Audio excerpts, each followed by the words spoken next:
Bonjour, aujourd'hui je vais vous présenter un sujet de CE de la Banque nationale des sujets. Aujourd'hui je vais vous présenter le sujet diagnostiquer le type de myopathie suspectée chez elle, donc comme on peut le voir ici. Pour ça il nous faut un protocole. Le protocole est donc faire la dilacération de l'échantillon de muscle. Ensuite, observer la striation des cellules musculaires de l'échantillon au microscope optique.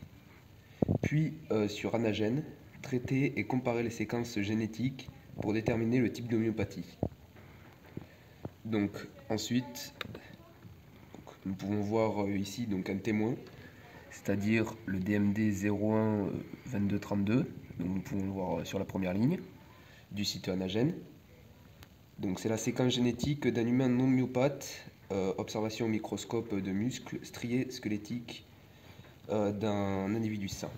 Et ensuite, en bas, celle d'en dessous, c'est le paramètre testé.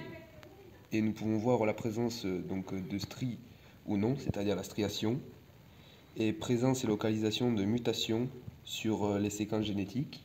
Donc là, on a pris la première mutation, c'est-à-dire sur le nucléotide numéro 387. Nous pouvons voir une suppression d'un nucléotide. C'est une mutation par délation, c'est-à-dire une myopathie.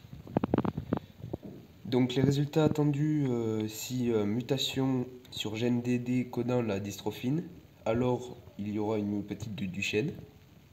S'il y a une mutation au gène LAMA2 codant la lamine, alors ça sera une myopathie musculaire associée à la LAMA2.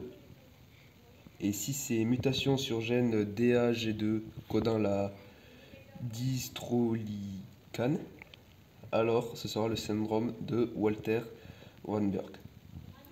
Là, nous pouvons voir que du coup, c'est une myopathie de Duchenne. Nous pouvons voir ici quand même 62,2% de différence par rapport à l'individu sain. Et voilà pour ce sujet de CE.